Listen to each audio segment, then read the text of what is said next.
Good morning. This is the Focus on Parliament show on Civic Space TV, brought to you by the Center for Constitutional Governance. I am Isaac Kwagala, your host.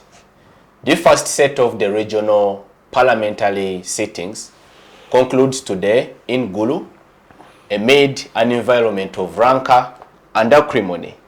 This even as a section of the opposition MPs continue to boycott these sittings, led by the leader of the opposition, the Right Honorable Joel Senyonyi. On this edition of Focus on Parliament, we discuss the emerging issues in Gulu by drawing parallels with the last cycle of the regional parliamentary sittings in 2008. Viewers, once again, you are most welcome to this program. I now have the pleasure and the honor to introduce to you my eminent guests to help us discuss and understand today's topic. Let me start with Professor Mwangusa Debesa, a distinguished academic and political commentator. Professor, you're most welcome to the program. Say hello to the viewers. Thank you. Good morning to you and good morning to the viewers and listeners out there. I'm glad to be here with you so that we can share issues of national importance. Some scholars said that, or politicians said that politics is too important to be left only the politicians. So it's good that we are also participating and not participated. It's a pleasure to have you, Professor. And of course, Mr. Timothy Chemonges, who is already on the platform, the Associate Director for the Center for Policy Analysis and the Parliament Watch. Timothy, you're most welcome to the program. Say hello to the viewers. Thank you, Isaac. Good morning to our viewers. Good morning to us here. Glad to be here again to really contribute, but also make sense of what's happening. And we hope that this is going to be a very fruitful engagement to engage with the public really in light of the matters that we're discussing. Thank you. Thank you, Timothy. Yeah. Professor, let me start with you. The regional parliamentary sittings conclude today in Gulu. The Speaker of Parliament, the Right Honorable Anita Among, has defended them by asserting that it's a mechanism to bring Parliament closer to the Ugandan people and also having some sort of pinpointed focus on the regional issues that continue to bedevil the Ugandan society. But I want to ask the question, do you think this is a pivotal moment for the operations of Parliament to the extent that it can positively impact the Ugandan society? Thank you for that question. The answer is neither here nor there. We do not know the rationale, the motivation, the reason why these regional parliamentary meetings were mooted. What was their purpose? What was the objective? The official objective and the unofficial objective. Because, yes, I think having a regional presence of parliament and the Parliament of Uganda being one of the national institutions, it can contribute to nation building. I hope that is, they had that in mind. It can contribute to nation building in the sense that the people in certain regions can also have a feel to identify with a national institution such as the Parliament of Uganda. So that way, the outcome of that regional sitting may not be quantitatively handled, quantitatively seen, touched, but indirectly in the hearts of the people, they can identify with a national institution that for some time it came to their region. But on the other hand, you may find that it was also an occasion for politicking, mobilizing people for the 2026 elections. First of all, this was not the beginning of a parliamentary session, because we normally have the president addressing the parliament by requirement of the constitution at the start of the parliamentary session. This was not, but instead the president was invited to go and speak to them. And again, a fundamental review of a constitutional provision was mooted there to have the leader of opposition in parliament elected by members of the opposition in parliament. This is a fundamental shift. I don't know whether that was also the objective of a regional sitting in the Gulu, and yet it has become a prominent item on the agenda. So what was the agenda of having that regional sitting? The way it has been handled in these 3 days, it seems as if politicking has taken center stage, rather than demonstrating that for once a national institution is given a national profile and people identify with this national institution, because Uganda is still at the stage of nation-state building. In that case, I would support those regional sittings. But then when you take advantage of them and instrumentalize them for, again, politicking, for example, I can see the most prominent outcome of those regional sittings, at least the Gulu sitting, is it among the speaker trying to marginalize the leader of opposition in parliament, Senyonyi. It has become the most important item now to be discussed there.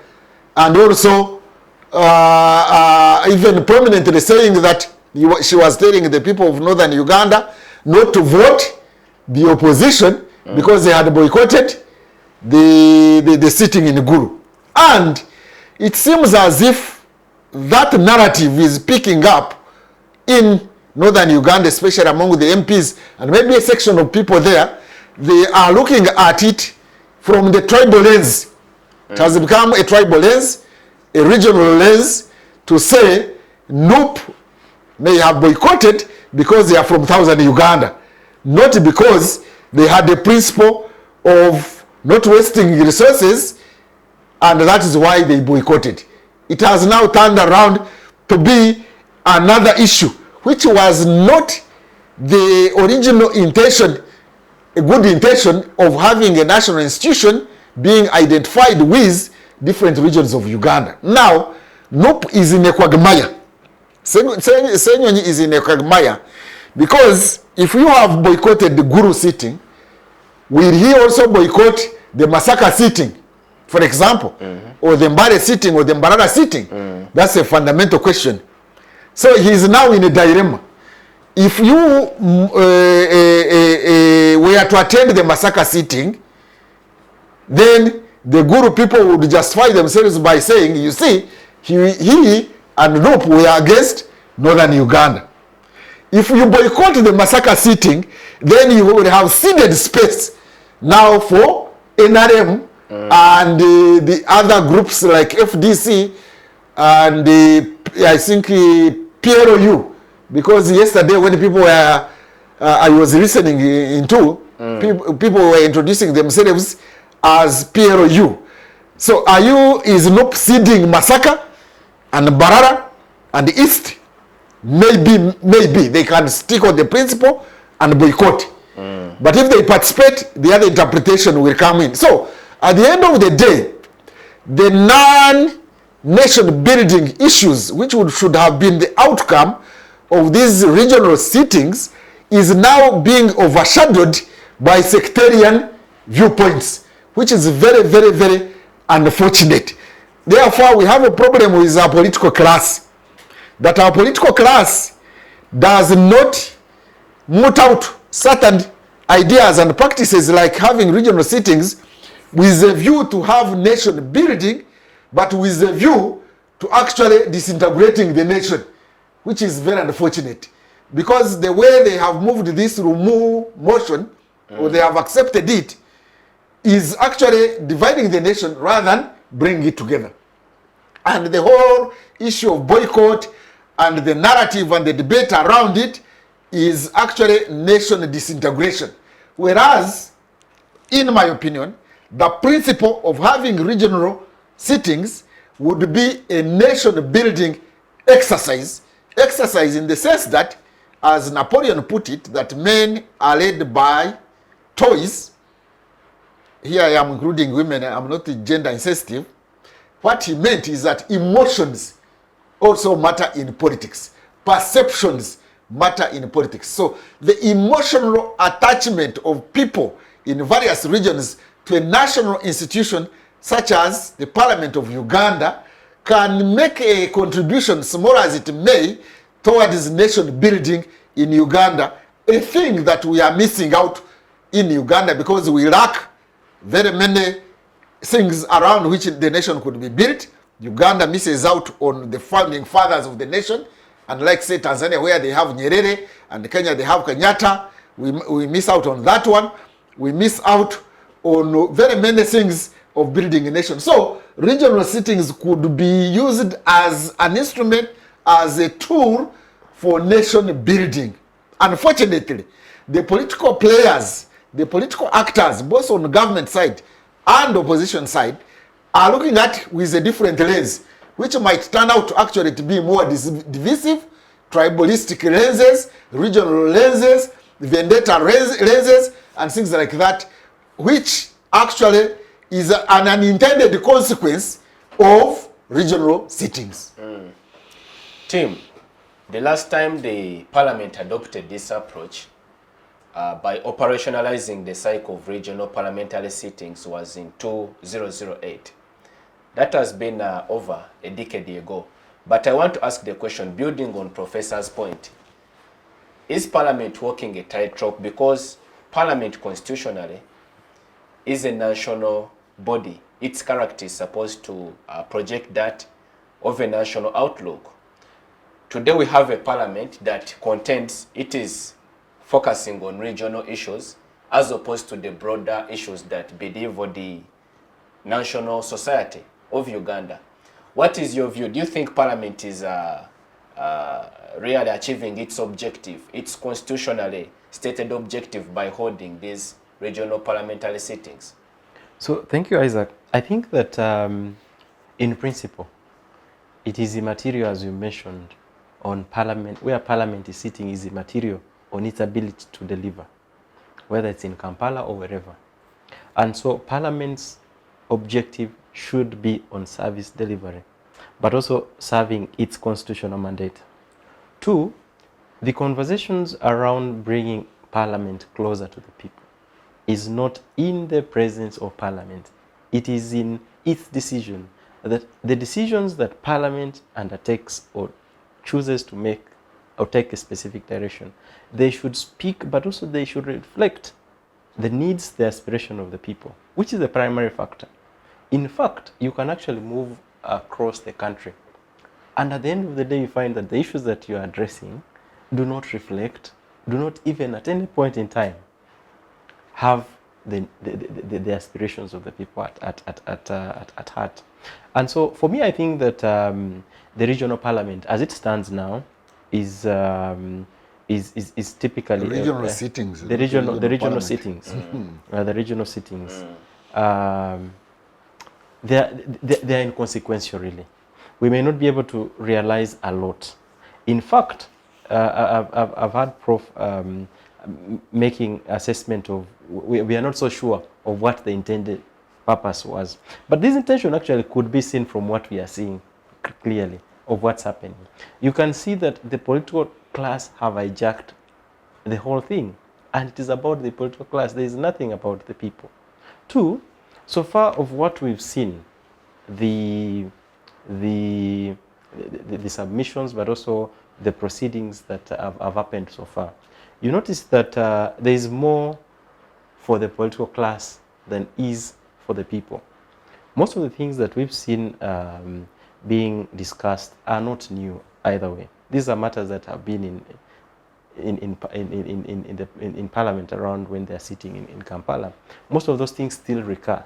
And so it tells you that there is a bigger intention to what we are seeing for these sittings that are going to be around the different parts of the country. And it's purely politics. It's purely politics, and goes to speak that there is a deliberate intention of ensuring that there is an agenda, there is a specific direction that Parliament would want to have that direction. As you've mentioned, it's not the first time that we are having the regional sittings, or even the idea of having it mooted coming across. This is something that has been there for some time. But part of what has hampered the actualization of this has been a number of discussions, including question of resources, but also more importantly, the question of localization and the local governments.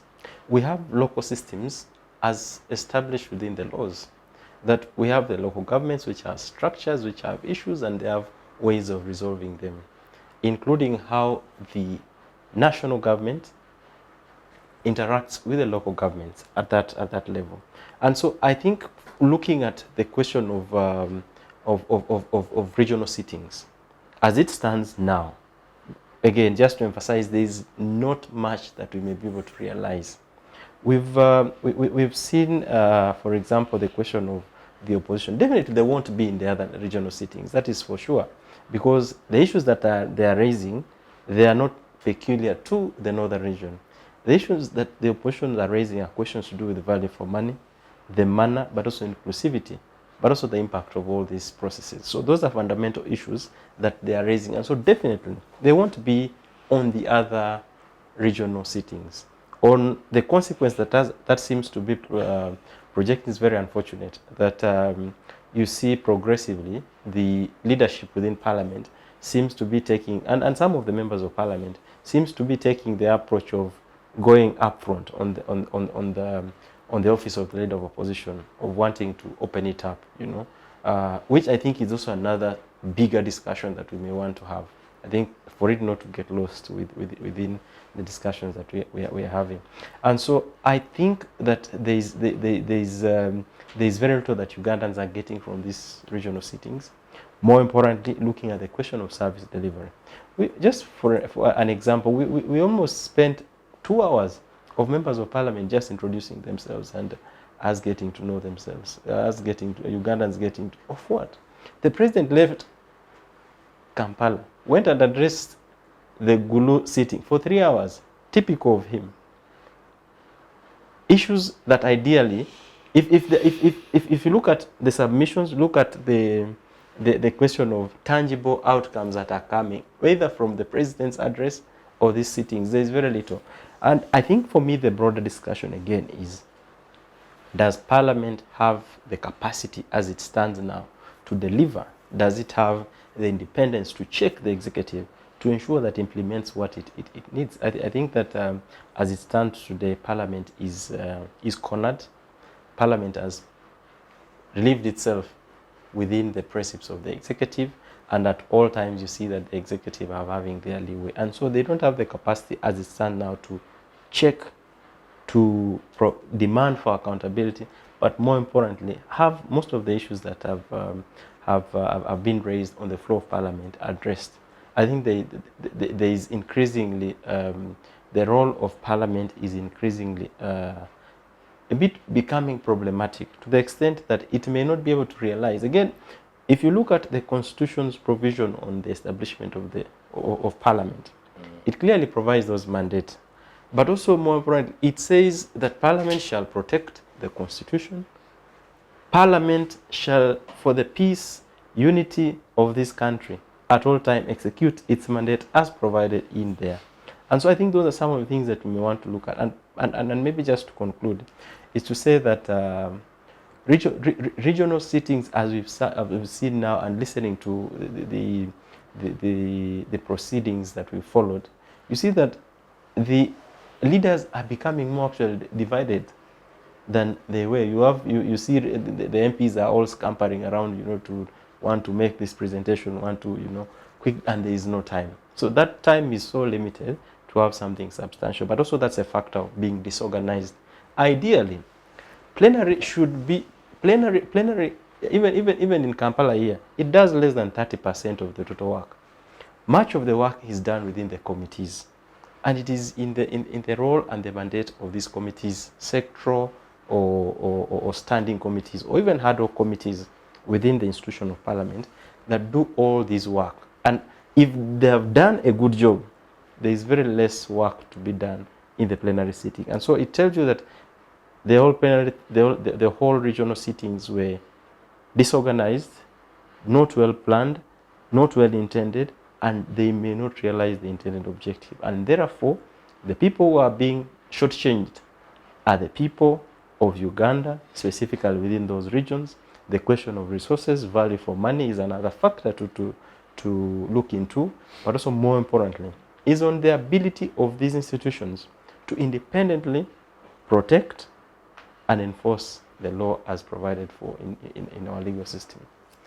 Professor, does it concern you as a senior citizen, of course, and as a citizen for that matter, that Parliament seems to be increasingly, by the day, getting dismembered? We have leaders in Parliament, for example, the Speaker, who has staunchly defended these regional sittings as necessary to bring the Parliament closer to the Ugandan people, but also to prioritize the issues that face regions. Then in contrast, in sharp contrast, we have the leader of opposition who vigorously opposes those sittings by saying it is a total waste of the taxpayers' money, and accordingly, it's a burden on the already, heavy laden taxpayer. And then you have a president who goes to Gulu and advocates for the 4-acre model as a means of promoting the livelihood and sustenance of the Ugandan citizen. On the other hand, you have a speaker opposing the president by saying that model is not applicable to all the regions of the country. What does this really project to the Ugandan citizen? Do we have a divided government and then a dismembered parliament? Should the Ugandan citizens still have hope in the democratic political processes of the country? Mr. Moderator, you are giving the answer instead of the question. Because you are saying that these regional sittings have actually, the outcome has actually been polarization and more polarization.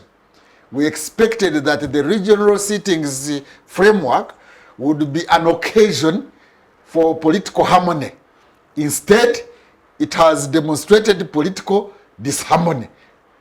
So much so that even disharmony has emerged out of principles and policies within the government as the speaker and the president start talking different directions.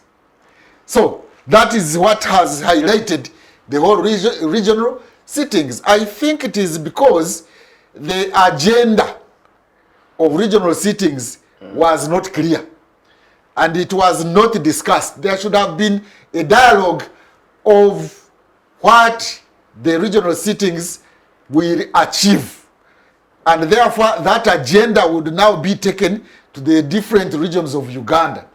But it seems to have been just an emotional exercise. Among others, the speaker wants to look like she was original, but you have told us that even in you have reminded us that even in 2008, there was a regional sitting in Masaka, and therefore it is not new, even within the NRM regime. So it is because the agenda was not clear. Now let's go by what the speaker says about taking parliament nearer to the people. Now, there is a procedural provision within the parliamentary rules of procedure or parliamentary governance where the citizens also interact with members of parliament at the committee stage and give their input into some of these issues. So if the agenda was taking parliament nearer to the people, and if the agenda was nation building, they would have decided on an item prior to going there, which would involve citizens and members of parliament interacting maybe at a committee stage. They would have had one session, one issue, which would have been discussed in a committee, at a committee stage, where some opinion people from the northern region would have had an interaction with some members of parliament. For example, if I were asked which one that would be, I would have gone for one of the parliamentary committees like the Committee on Economy, and interacted with citizens in northern Uganda on the issue of poverty. You know, WBOS, Uganda Bureau of Statistics, recently came up with reports, two reports. One was a poverty map of Uganda, and recently there was multidimensional poverty indices. And the original one had shown that actually Gulu was the second poorest. Karamoja was the first. This recent one, the multidimensional poverty index report, shows that actually Gulu or Acholi sub-region is actually the poorest in Uganda, poorer this time even than Karamoja.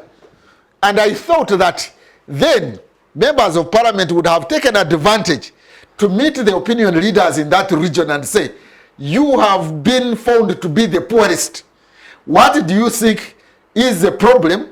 And what do you think can be intervention measures by the government to lift you up? Because Acholi region, Teso region, especially those two minus Karamoja, have in the past, in the 1950s, and actually up to 1930s, Teso sub-region had overtaken Buganda in cotton production. At some point in the 1960s, those two regions, Teso and Acholi sub-region and Lango sub-region, had undertaken some regions in southern Uganda in having undergraduate students at Makerere University. Today, the poorest performing districts in UNEB, whether it is primary, secondary, HSC, are in those regions. So when you look at school performance, education performance, they are behind. When you look at poverty indices, they are behind. When you look at other indices like Harris, I don't know how they fare. When you look at environmental destruction, I don't know where they fare because I'm told most of their natural vegetation has been devastated. When it comes to what you people in the academia and the civil society, there is what is called structural violence. Structural violence includes things like poverty, includes things like domestic violence, includes things like no access to medicine and things like that. When you look at structural violence, as indicated in that multidimensional poverty index report, the northern region is behind the central and western region. And therefore, if the agenda was very clear, and it was pro-people, and it was to be involvement and participation so that we don't leave anybody behind, then there would have been a session, one of the 3 days, where there would be a parliamentary committee, and again say either social services or poverty, where the people, the citizens, would have had an interaction with members of parliament, glaringly put on the media and listened to and captured by the Hansard, that the people of northern Uganda think they are the poorest in Uganda, and it has not always been the case because of ABC, and government intervention can be ABC to overcome such challenges, so that we have that intervention of the citizens. But as it stands now, it seems the agenda of regional sittings is shining.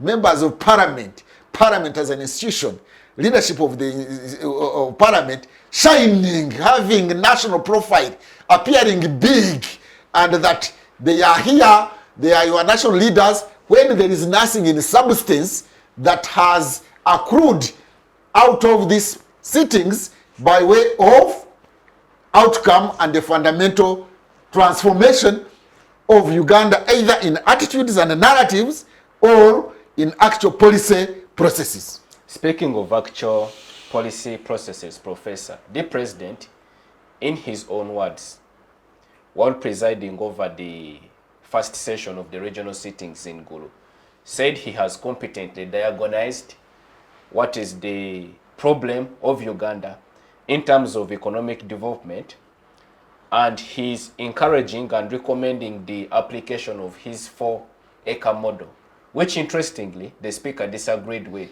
They had a public spat over that. So where do you, how do you fit that, the prescription of the president, into the wider discussion of the parliament being the national constitutional institution that is supposed to facilitate economic development for the country? The president has his views and is entitled to his views, and I have no grudge with that one. He can propose his, and then others propose theirs, and then there is a dialogue and an election to see the way forward, because his views are not sacrosanct. It is not that his diagnosis is the best, but we are not saying it is the wrong. But we are saying let others also give their diagnosis, and let the different diagnostic measures be debated soberly, so that we can find, for example, for him, he talks about agriculture transformation, 4-acre model, but somebody else could, like in my opinion, actually to me, we are living in the information age. We are living in the era of information capitalism. We are living in information, in an era of knowledge. To me, it would have been the issue of education, and related education, like internet infrastructure. Access to internet infrastructure today can make a difference in transforming a society vis-a-vis another society. So if you look at issues of access to productive resources, is very important. I don't think people are poor necessarily or underdeveloped necessarily because their mindsets are wrong, because it is in their mind and their values and whatever. No, it is access to productive resources. Is land distributed equally? Are scholarships distributed equally? Is internet access distributed equally? Are the banking services distributed equally and accessible? Are the legal service distributed equally and accessible? Are jobs, public service jobs, accessed equally and equitably throughout the whole country? Some of those issues of equity and equitable resource access would make the people of northern Uganda transform. If you say the people of northern Uganda, like Acholi or Lango or Teso or Bujisu or Bukedi, are now lagging behind because of attitudes when they were ahead of some regions in the past, then where did the attitudes go? It's not a question of attitudes. It's not a question of wrong diagnosis. To me, it is a question of access to productive resources. But that is my argument. The president has his, the speaker among us has. Let there be a space for dialoguing on these different perspectives of development, because that is democracy, having different perspectives. We discuss them. They give us an opportunity, because those who are experts in problem solving issues, they will tell you that to solve a problem solving skills is about having different perspectives, looking at the different perspectives of a problem, and then diagonizing, dialoguing, and then finally choosing one of the perspectives and promoting it. But you don't just come with a preconceived idea and say, mine is right, yours is wrong, and mine should take center stage and guide everything. Let's have the problem of development in northern Uganda, and development should be looked at from a wider perspective, not only economic development, but also social development, education development, technological development, and etc. Let's have different perspectives of the challenges that the people in a certain region face, and then after the dialogue, we can prioritize, we can pick on one and see how to move it forward. But if we come with correct lines, final, that this is my perspective and yours is not workable, and we stop there, then we shall not solve the problem of the North. So, has a sitting in northern Uganda created space, allowed space, provided space, an opportunity for the people in the region to give their perspective on issues of development and good governance, or not? That is a question. It's a definitive question indeed. Timothy, Yeah. speaking of the question of development in broad terms, vis-a-vis the divergent competing perspectives, as Professor here has highlighted.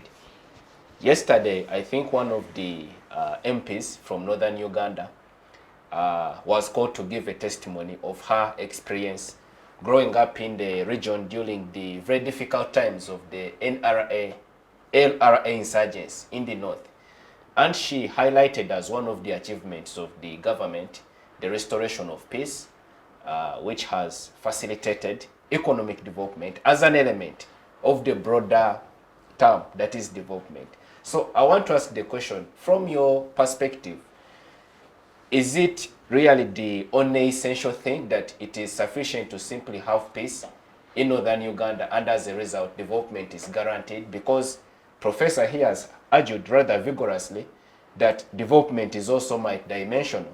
If you have northern Uganda not equitably, for example, benefiting from the academic scholarships, if it is still lagging behind in terms of academic performance, does it then adversely impact on its quest for if you development? can allow me to add on your argument there, has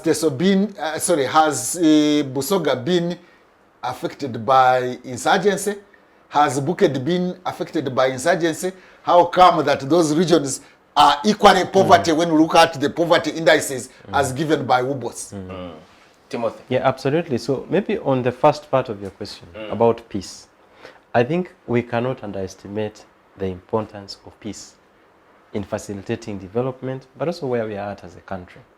I think that is very clear, and that should be one of the things that we appreciate, but also concede towards the contribution of government to where we are at, and even the ability of us to have this sort of conversation here. Two, I think beyond the conversation of peace, I think there is a bigger discussion really, to the extent that peace is not horizontal, it could be vertical in the same manner. That the absence of war sometimes may not necessarily mean we are peaceful.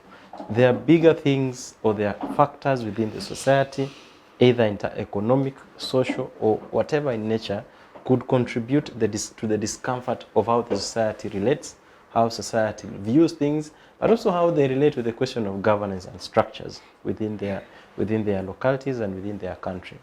And so I think that there's a bigger discussion really beyond the question of peace. And as a country, and maybe the discussion we're having here on these regional sittings and the role of Parliament, how can this contribute to address the issues that we have?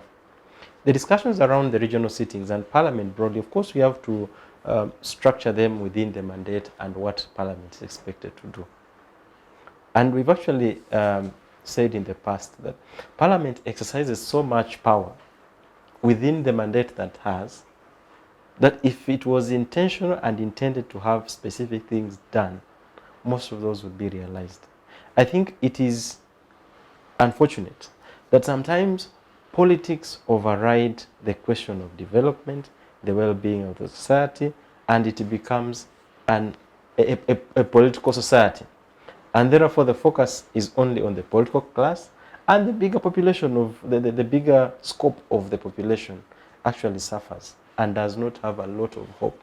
And the truth is that while the regional sittings, for example, may not provide immediate solutions to the challenges that are being faced there, there should be a sense in which the issues that are facing these regional cities, these regions that Parliament is going to go through, people should feel a sense in which our issues are being addressed, our issues are being given attention. And the truth is, again, while the regional sittings may appear to be a beautiful and a very innovative idea, I think the ultimate question is on service delivery.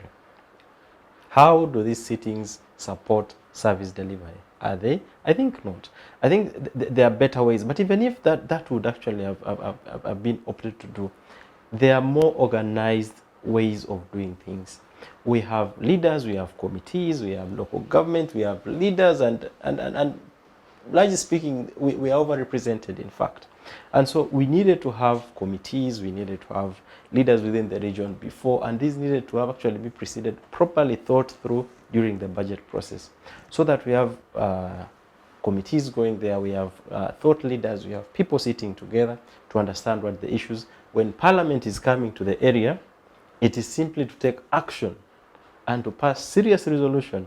And even when the president chooses to actually come there, serious commitment come out of those sittings. Unfortunately, as it stands today, the perception that arises from this is that We want to see Parliament come close to the people. We want the people to feel that we have well-intended leaders, which a bit, if you look at it critically, it's not something that... it's just symbolic. It is symbolic. But that symbolism, while it's important, it must relate with the people. The question of poverty, as highlighted by Prof, is a very critical issue in northern Uganda, for example, not to say the rest of the country. Beyond the peace, why is it persisting? Despite all the numerous interventions, all those prescriptions by the president, because it's like some sort of perpetual narrative. I mean, it's been at it for decades now. But why don't we see the actual dividends, economic dividends in northern Uganda in particular? That's true. Actually, beyond what government gives, we have the civil society organizations that we work with. A lot of money goes towards northern Uganda. A lot of money going towards intervention, doing this, drilling that, and all the... And unfortunately, a very small percentage of that actually trickles down. Because if you look at the intention of most of these projects and the bureaucracies in there, much of the interventions get lost between the idea and the implementation and the resources. For example, the parish development model idea, which seems to be actually, I've made an argument and written that PDM was a well thought out idea, but seems to be poorly implemented. And it suffers the fate of all the other programs that we've had, where you have a brilliant idea in terms of actualization, in terms of it having to work out, but also address the issues of the people. I think there is also a fundamental gap between what the people really need, what the people really require, and what they are being diagonized with. And so I think we've opted to take the top-bottom approach as opposed to bottom-top approach, which sometimes we know you end up diagonizing a problem that isn't the problem down, and so you end up providing resources, providing all these interventions, and they don't solve the problem. So that's a bit of a problem there. But also I think there is also a deliberate effort, and this may be an indirect intervention, that the status quo remains. Partly because I think that if you look at governments supposedly well-intended strategy to alleviate poverty in most of these regions, it must be there's a skyrocketing discussion or thought that after all these interventions, nothing seems to be happening. And so I think there is more to what is ailing the society on the ground and what is being diagonized from up. Yeah. Thank you, Tim. Focus on Parliament now takes a short break. When we return, we continue the discussion regarding the emerging issues during the regional parliamentary sitting in Gulu. See you back shortly. Digital rights are those human rights and legal rights that allow individuals to access, use, create and publish digital media or to access and use computers, other electronic devices and telecommunication networks. Digital rights include a right to freedom of expression, information and communication through technology, a right to privacy and data protection, a right to credit for personal works, a right to universal and equal digital access, a right to identity, a right to anonymity, a right to be forgotten, and a right for protection of minors, among others. The state's digital rights are frequently violated through various unfair actions, for example, blockage of websites and social networks, theft of credentials, unauthorized use of people's data for personal gain, privacy intrusion, online censorship, arrests and intimidation of online users, internet blockages, and the proliferation of laws and regulations that undermine the potential of technology to drive social, economic, and political development worldwide. It is hence every citizen's responsibility to respect rights of other digital users and to speak out or report to the responsible parties when one's rights are violated. Welcome back. You're watching Focus on Parliament. In this segment of Focus on Parliament, we continue to discuss the significance of the regional parliamentary sittings by especially focusing on the proposal as mooted by the Member of Parliament representing Mityana South, the Honorable Lumu, to have Parliament opposition ranks elect the leader of opposition. Professor, this is a very controversial subject.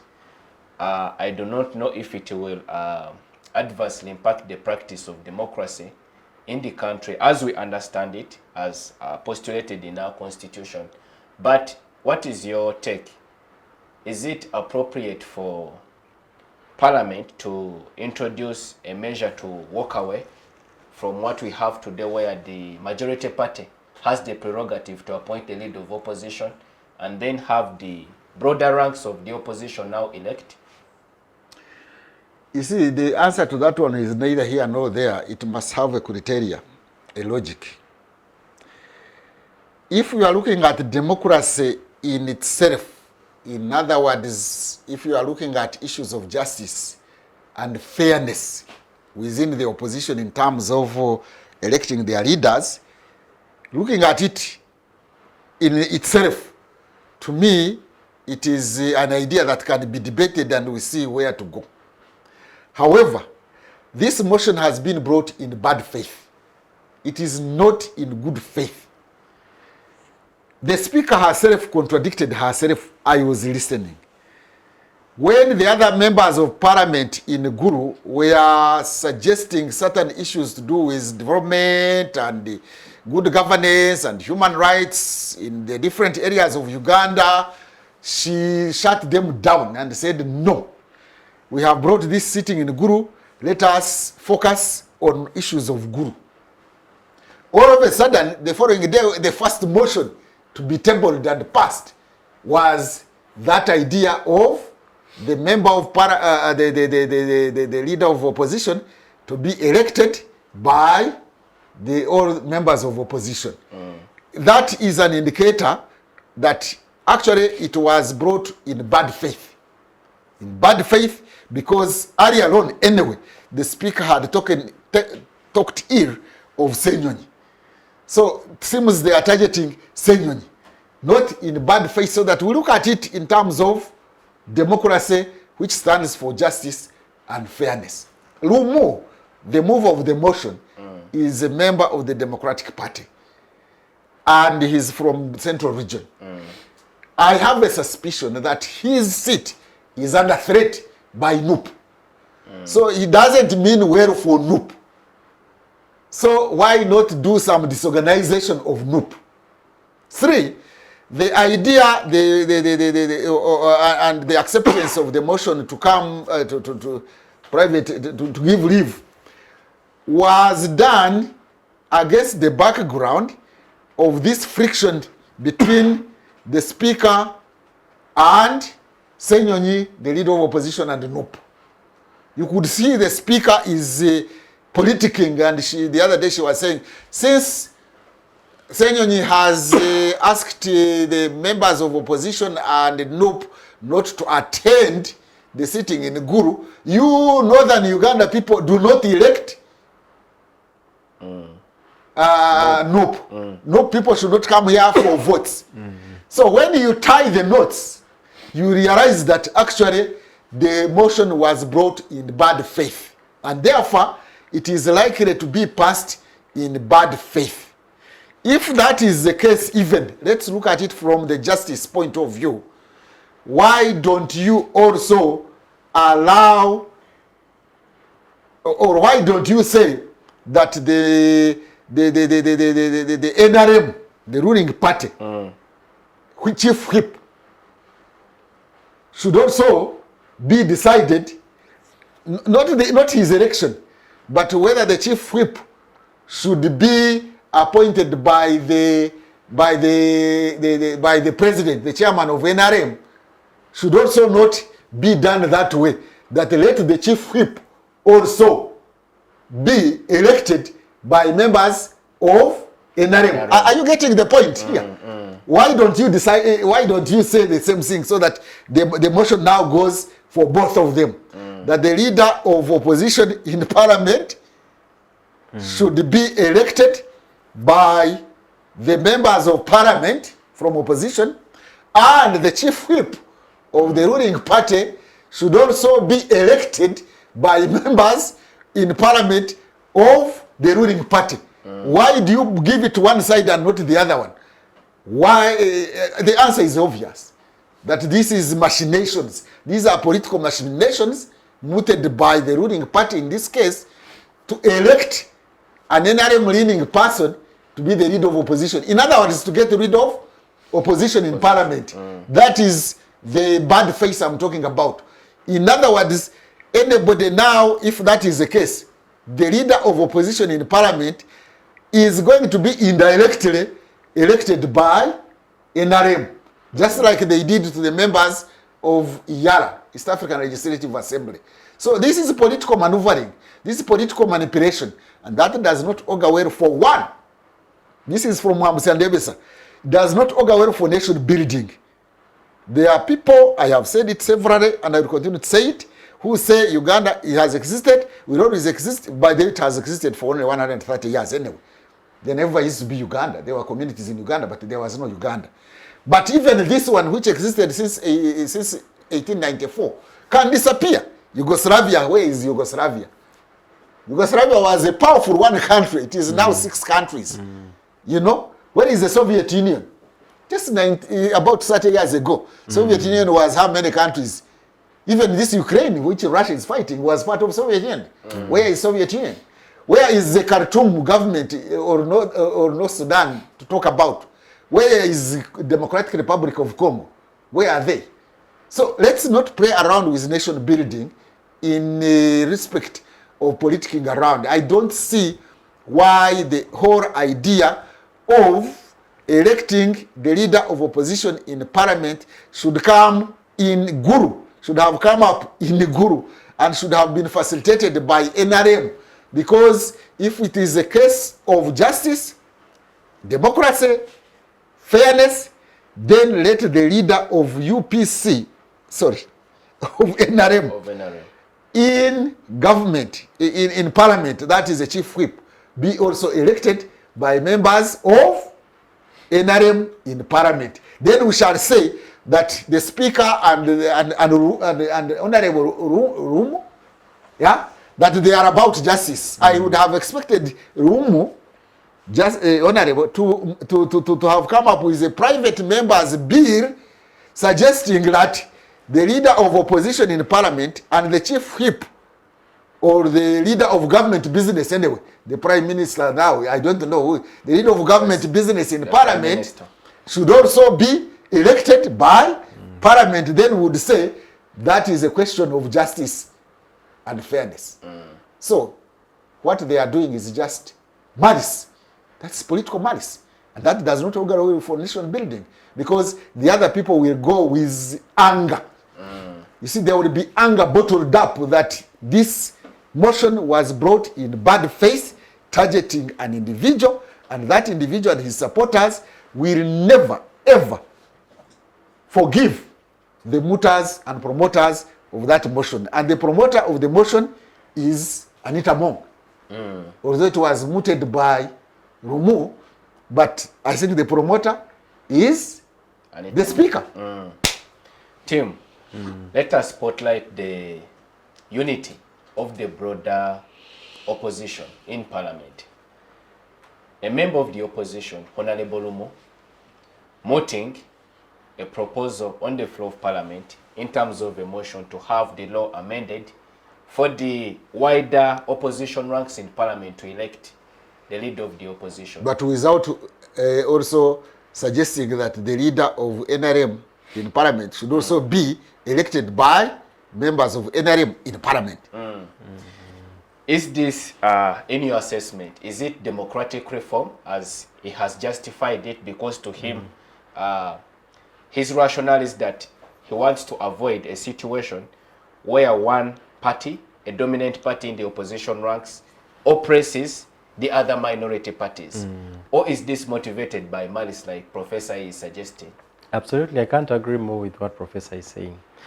Kenya has been in the process of dealing with the winners take it all in the electoral system. And one of the proposed things that actually was being benchmarked in Uganda is the question of structuring or providing incentives, providing an office where you have an official leader of opposition within their context. And so that despite the fact you have the second leading party or individual losing the rest of the presidency, they have a solace within the office of the opposition, and they can spearhead what they had intended, what they hope, but also provide checks and balances. What we are seeing in Uganda, despite the progress of ensuring that we have an office of the opposition, you see that there is a deliberate effort to distract that. To frustrate that. So it just goes to speak to the fact that this motion is not in goodwill. Two, it is intended to see how to pocket the opposition, or how to put the opposition in a corner, so that then the ability to check, the ability to have a position, the ability to provide an alternative way of looking at things is hampered.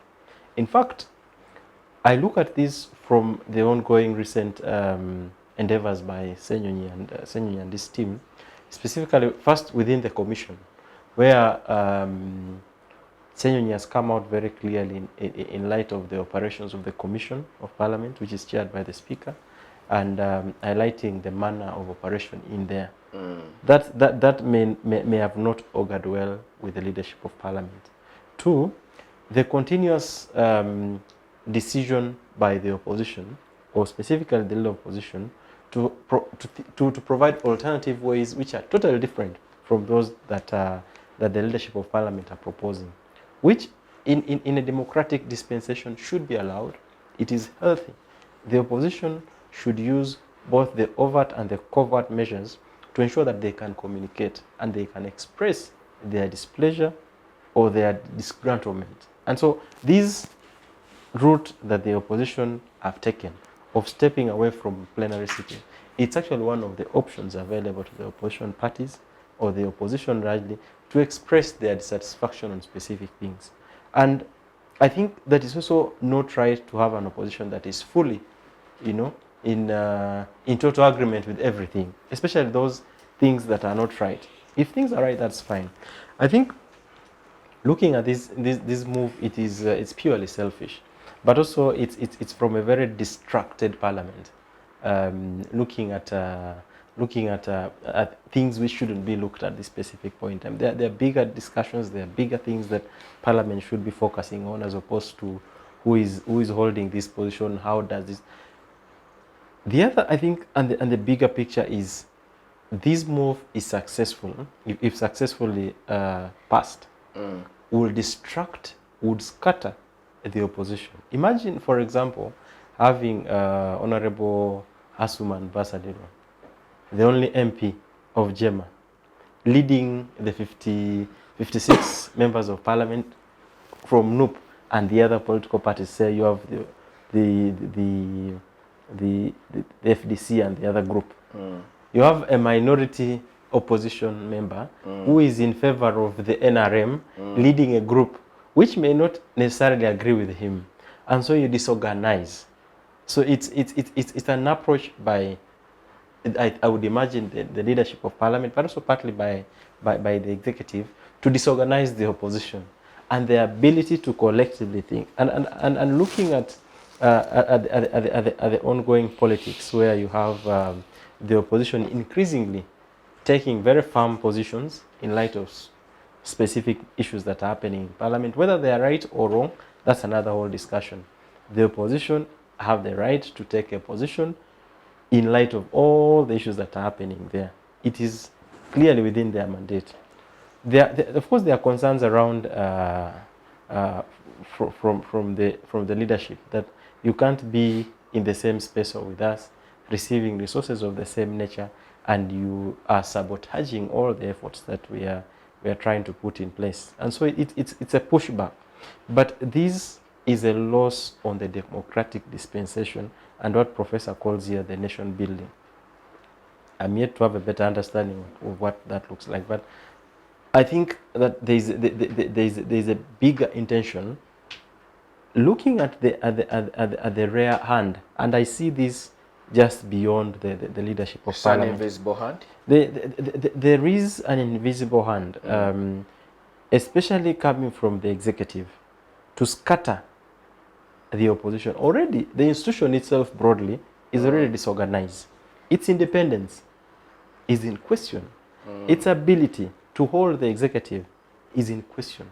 In fact, I think that they cannot outrightly hold and demand for accountability for the executive. That can actually be seen by the recent budget that we're passing.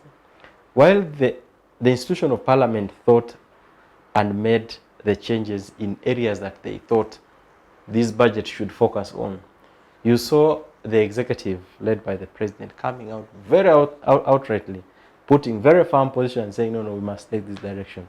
And parliament had no option and just to take that direction. And so I think that its ability to take firm position is greatly compromised.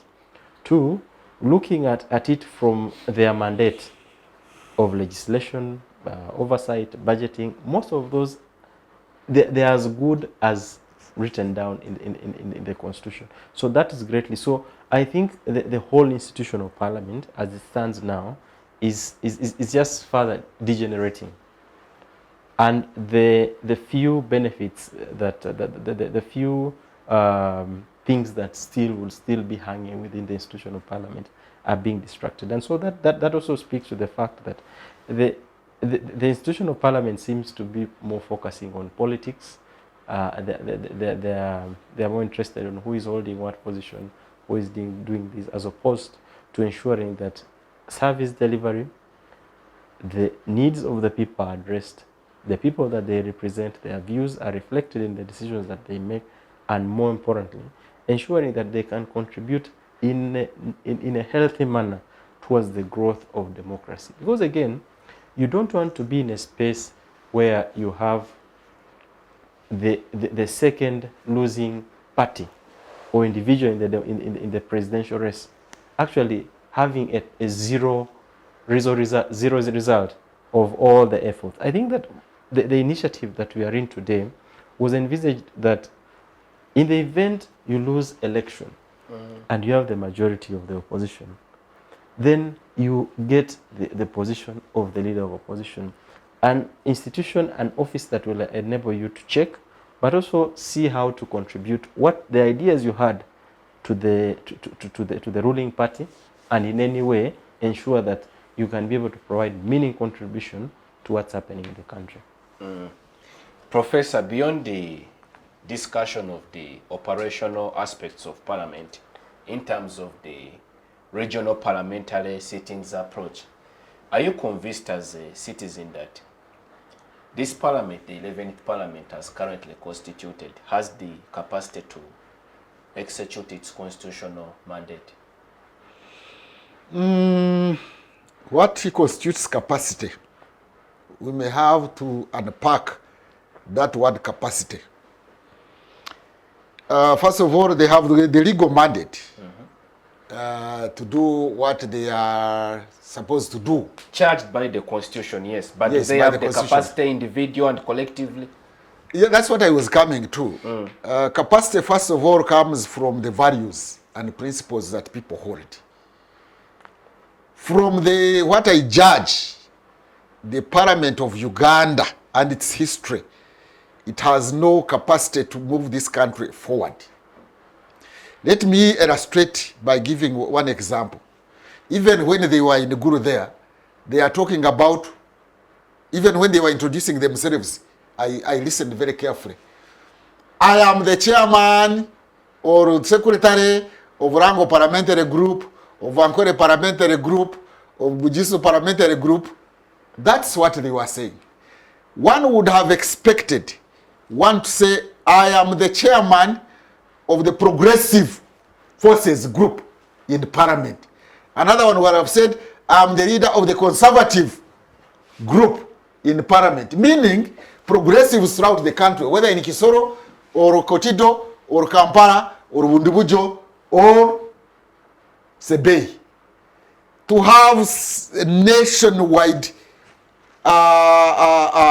groups, identities that bring people together, that bring Uganda together. If you go in European Parliament, in the European Parliament, where they are, they called the members of parliament, also commissioners or whatever, they come from different countries in Europe. But you'll find a representative of Germany and the representative of Spain and Italy and the Netherlands or whatever, they are more together. They share a lot together because either they belong to the left or they belong to the right or center left or the Greens or something like that. Now, when you have a parliament whose caucuses are tribal based, that parliament has no way forward for the nation.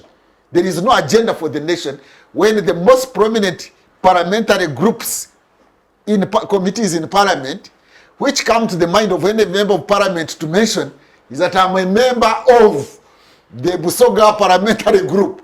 This parliamentary, they are tribal groups of people there who are grappling in the darkness without knowing whether on the political spectrum they are progressives, they are conservatives, they are royalists, they are Republicans, or they are this or that. That is one challenge. So one of the capacities should be in the head. In the head, not necessarily of knowledge, but in terms of values and norms and principles. Because politics is about competition of principles. So you have a parliament where there are no competition of principles, but there is competition of tribes. That's where I respectfully, slightly disagree with my neighbor here, who insists that Parliament's mandate mission should be service delivery. We shall not have service delivery in Uganda unless and until we build a nation. Impossible. You had the Speaker of Parliament, Anita Mong, and Chinyamatama, Honorable Chinyamatama. There in, was it Rengo or Yantonde? Rengo. Speaking that it is okay, it is fine, it is right to steal public resources, provided you bring some crumbles to your people. And people cheered. My greatest concern was not necessarily because those individuals spoke what they spoke, that is what I expect of them, but that the population cheered them instead of throwing grass in their faces. That means we don't have a nation state. And we have fragments of these tribes, tribal caucuses, tribal this. So, when you talk about service delivery out of budget, people are now budgeting having in mind their tribes, their areas, their relatives, their friends. So we have got a lot of this nepotism when allocating public resources, tribalism, sectionalism. There is nobody who is fighting for the nation. We are fighting for these different groups. And a country that concentrates on those non-issues or identity issues has no future. And they will not have service delivery because there will not be competence. There will not be effective service delivery unless there is national thinking. And so if people can cheer somebody because he has said nothing, if the population, the citizens can cheer somebody because she has said stupid things, you cannot tell me that that nation can grow. It can't. Somebody says stealing is okay and you clap. What values is the population holding? So then there is no nation state and there won't be service delivery. So capacity should be at the level of ideology. Capacity should be at the level of values and norms. Of course, the other capacity would be that the people are guided by a principle, either a principle of inclusivity, a principle of equity, principle of freedom or liberty, and around that, they are motivated to provide service delivery, to provide public goods. By the state should not be only service delivery, it should be public goods. Public goods is beyond service delivery. It is about security. It is about national harmony, nation building. It is about equitable distribution of resources. It is about having public investments for the country. This is a public good. Security is a public good. Peace is a public good. Things like that. So, do they have the capacity? They cannot have the capacity because they are not informed by a principle around which they anchor. and around which they get motivated to work for the country. They can now go and work for their positions and eating. That's why people cheer, because the court ruled in favor of the parliamentary commissioners who shared the other service award. Parliament doesn't mind.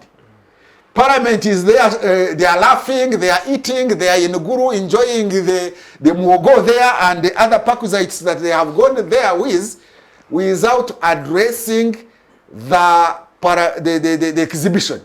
You know, there are some civil society individuals who came up with the exhibition to show how Parliament is going astray in terms of public resources wastage. You know, they budgeted for themselves a lot of money and they have nothing to do with it.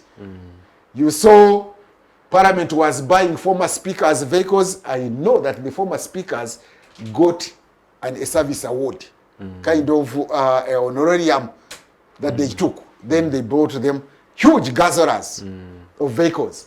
Then the speaker has got a vehicle, is it of how many billions? The deputy speaker, I don't know how many billions. Then the speaker has got a budget of, is it 15 billion annually? That is more than $1 billion per month. Then the deputy speaker has 13 billion. That is also more than $1 billion per month. Then when they were allocating the budget, they gave themselves excess. So when they have seen that the year is going to end, maybe without consuming the whole of it, they had no capacity to consume it, then let's have regional meetings. We can go and cheer each other. We can go and have mere in the different capitals of Uganda, so that at least we can party and come back to Kampala, something like that. So there is a problem of capacity which must be hinged on a principle, because I repeat again that politics is about competition of principles. I have not heard captured clearly the principle of any political group in Uganda upon which they stand for. Of course, NRM has said it has come up with principles. I am studying them. I think I'm confused, I must admit to you, where you say socio-economic transformation is a principle. I thought that is a goal, not a principle. But they say that's a principle. Democracy is a principle. Democracy needs to be unpacked. Which of those democracy principles do you stand for? Do you stand for equity? Equality in Uganda? Do you stand for social justice? Do you stand for freedom? Do you stand for inclusive development? That would be very clear. But if you say you stand for democracy, because even Idi Amin would say he was a democracy, it is not clear, it is vague, and it cannot easily be quantified that you have achieved it or you have not achieved it. But if you say equity, and you say one region of Uganda's poverty levels are 67%, in other regions I think it has come down to almost 3%, that disparity, and you are not doing anything about it, then one would say, no, the principle of equity is not addressed. If you say inclusivity, it must be seen in allocation of government employee posts, it must be seen in allocation of infrastructure. And infrastructure here, I want to claim to be modern also. You know, people think infrastructure are roads only. No, internet infrastructure is the modern thing to do. You know, education infrastructure, health infrastructure. It doesn't have to be roads. But even roads in terms of railways, we have no inch of a railway line in northern Uganda. I don't know whether they discussed it yesterday or the other day. There is no inch of a railway line, but even the railway lines in Kampala are dysfunctional. So you have no railway line there. You have which other infrastructure? I don't know. In the internet band, is it bandwidth? Yes. I don't know how much is in northern Uganda. I don't know how much people in Madi, in Moya, in Maracha, in Kotido, have their students access to internet services. I don't know how many do have. And in this era of the 21st century, of the knowledge age, for such a student to compete with another one in Kampala who has access to internet every day, They will not compete. Impossible. They will not compete. So do our MPs understand these nation building issues and at the level of cognition? If I go to education, we call it cognition capacity. But another one, capacity is not cognition, is not knowledge, it is values capacity. Do they have nationalism? Do they feel that there should be harmonious development in this country? Because we have a country that is a mere geographic expression, where somebody mentions, a national leader says, stealing government funds and bringing to your people is okay, and people cheer him or her, that is an indicator that we have a geographic expression, not a country. Actually, in other jurisdictions where they have nation states and democracy, functioning democracy, that would have been a ground for impeaching those national leaders. To have mentioned that you can steal amidst outcries of corruption and you justify stealing, that would have been a ground for impeachment of a national leader. That means we have just a country, a hardware without a software. Our software of a nation state, of nationalism, is malfunctioning. Professor is painting such a grim outlook, but Timothy. How can you cheer somebody because he has said stealing is okay? And you think you have a nation state? You should have put him down, hard down. Or even get grass which they were available with. And thrown it in their eyes. And said, you go away, don't talk about that nonsense again here. But they cheered, so everybody is cheering. Timothy, 2026 is fast approaching. For the citizens watching, what can you recommend as a prescription for Uganda to shore up and galvanize its democratic dividends? Yeah. Yeah. So thank you. I think maybe just to comment on before coming to that, I think Prof champions a very good cause. What he calls nation building. A very good, but also have a national identity, not a national identity. identities. The idea is that the Constitution actually encourages that all of us will contribute towards the growth of this country, but also more importantly, have an identity. But one of the things probably I would say is that it's a journey and it's a process. Ultimately, it is a desired goal, but more importantly, it is a journey that a country must pursue. Two, a lot of other things inform this nation building. It's not abstract. There are many factors that contribute towards that. I think actually one of the scenarios that Prof highlights, where you have citizens, applauding leaders who are celebrating corruption. Yes. I think it's a signal of many things, really. It's a signal of citizens that are not aware, that are not empowered enough. They seem not to realize. Two, I think it also speaks to the factor of weakness of our institutions. The institutions that should be actually dealing with many of these things. Two, the things that actually matter to citizens are not necessarily a question of corruption. Actually, far from it. Corruption is actually the least of the problems of the citizens, or even of their concerns. It's none of their business. Whether Mpuga took money or not, that's not an issue. That's right. Their issue is ultimately our roads have problems. Our education system, we can't afford it. Our healthcare is something that we can't afford. All the public good as Prof highlights, the transport, the healthcare, everything, including our minerals, is a factor that citizens are more concerned. So for me, I think that ultimately, we need to champion nation building. We need to provide and push for an identity as a country, which is actually a long-term plan, which is something long-term. As it stands today, it has been greatly affected. It's greatly been destroyed. And many of the challenges that citizens are facing today cannot allow citizens to champion this idea. And so we have to seek ways of addressing these problems first, before championing the question of nation building. You can't sell the question of nation building to people who don't have food. What nation building is that? 2, people who cannot afford healthcare, people who cannot afford education, people who can hardly afford anything. The poverty that actually is in northern Uganda. Can I raise a question through you? Does Tanzania have more food than Uganda? Nyerere built a nation in 26 years. He was in power for 26 years and built a nation. Did Tanzania have more food than Uganda? No, there are more factors that informed Tanzania's nation building beyond the question of food.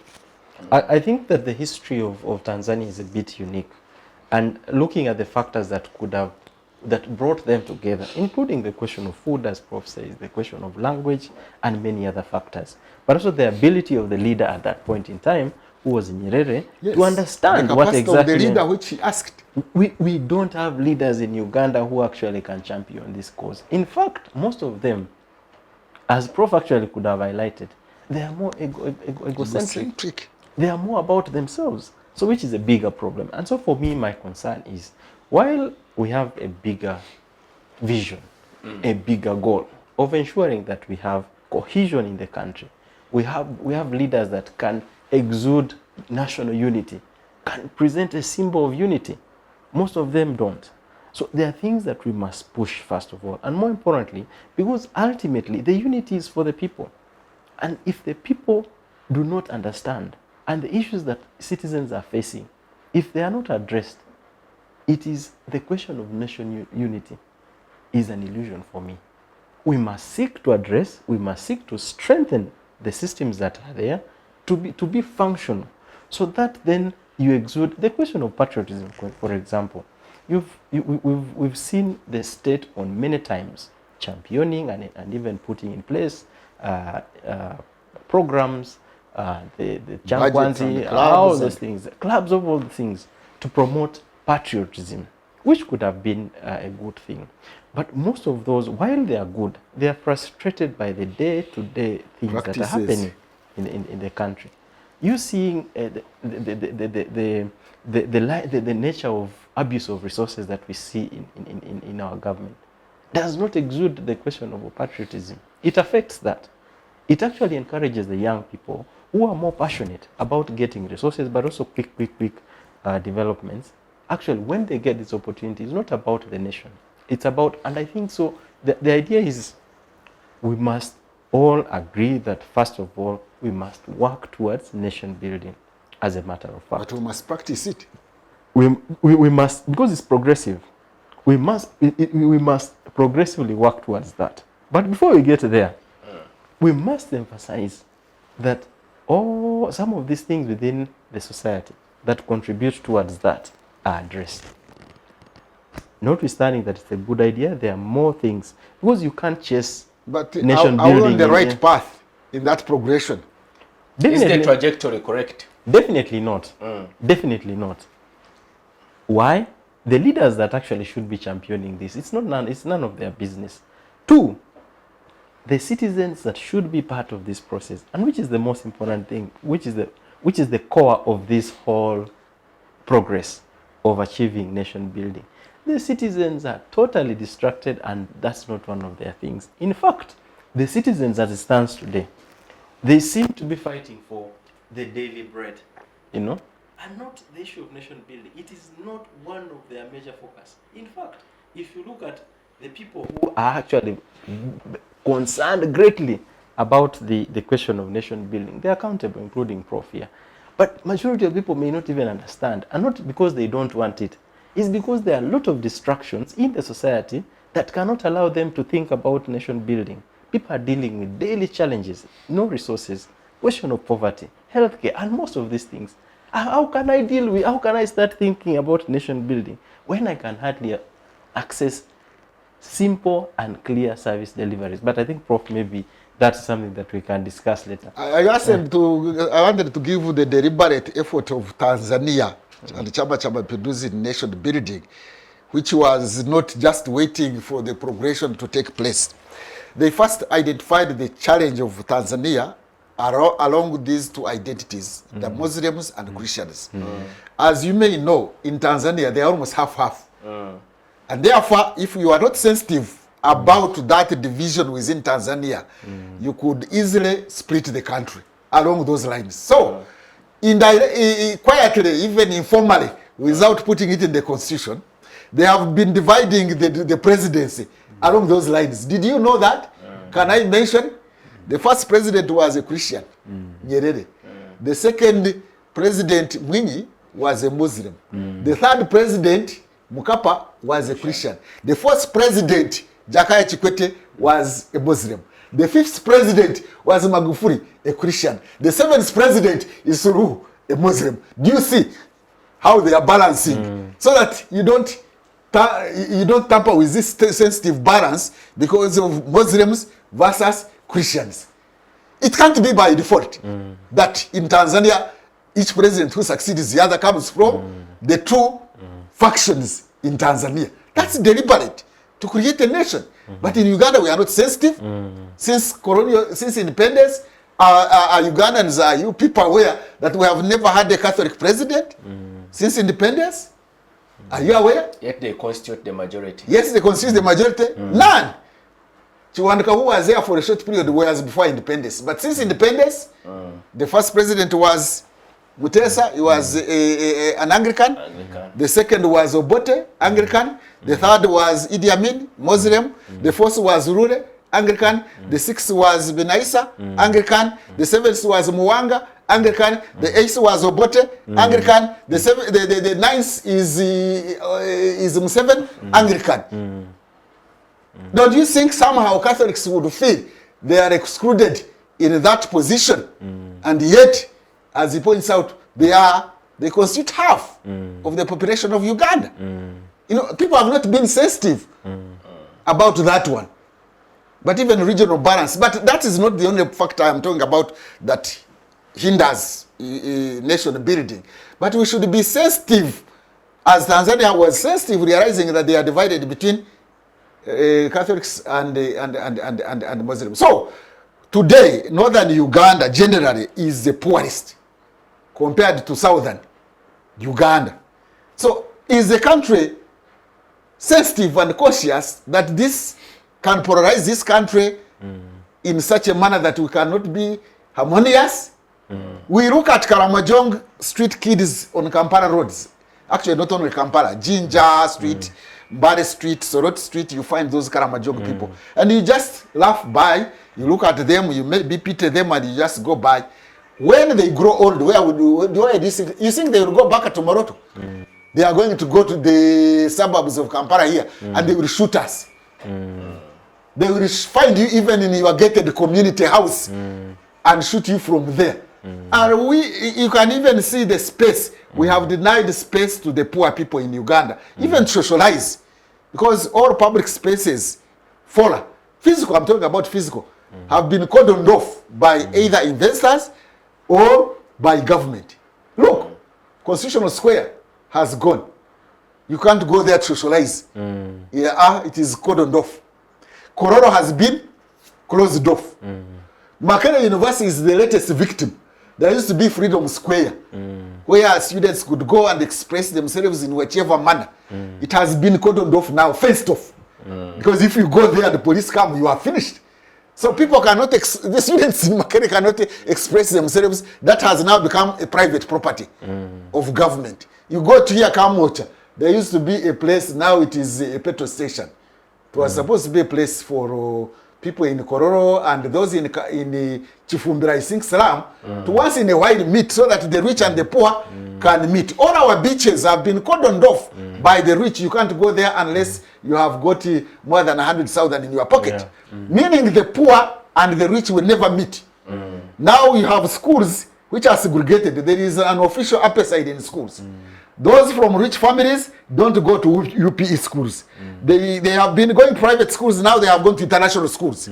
So those who go to international schools, and those who go to private schools, and those who go to UPE will never meet. They don't even have physical spaces to meet. And in the market, there are those who go to Owino to look for Chkomando, and there are those who go to Nakasero and other upscale supermarkets to buy food. And then you laugh your way home thinking that you are very powerful because you are driving the latest car, they will shoot us They will shoot you Ultimately, unless we build Professor, a nation state. It's food for thought ultimately. Timothy, even as you make your concluding remarks, Yeah. recommendations to the Ugandan citizens as we head into the hot 2026 Yeah. electoral cycle. Absolutely. So I think it's to thank Ugandans really so far for their participation in the democratic space, in the politics of the day. Are they participating or they are participated? The percentage is very limited of those that are participating, of those of us who have Most the of us space. are participated. Definitely, and probably that's also deliberate. It's how the structure, it's how the system is structured. But I think more importantly, is on the ability of the citizens to appreciate and deliberately participate in the process. And these actually may not call for a lot. Participating in the electoral process, first of all, more importantly, being able to participate in the elections. And what that means is that you're able to be part of electing the leaders, being able to identify who should participate. But also more importantly, ensuring that we have a say on who leads us, both at the national and the local level. Two, for those of us who have the ability to take up these positions, we should be able to take up this position. Again, our failure to take up this position provides a vacuum for those that actually are not qualified, or people who are qualified but don't have the It substance. is the money which qualifies them. Absolutely. So that's According another factor. to our electoral According to the system now. Yeah. But I think the thing is that there has to be a clarion call on all of us to participate in whichever way, in whichever opportunity. There are factors that are inhibiting by nature, either structural or otherwise. The question of money, as Prof says, it's a factor that is inhibiting, and it has polarized the political space. And so I think that the point is to ensure that the citizens understand the importance of participating in the electoral process, on how that also means being part and parcel of electing the leaders, going to the elections when the elections are actually being called. You go and participate in that. Two, ensuring that we understand what these leaders should be doing. Unfortunately, Parliament seems to be presenting itself as a service delivery entity, which is actually a far-fetched idea of members of Parliament and the institution itself. Even the institution itself, you've seen them actually seems of presupposing, undertaking services that should be what the executive should be actually doing.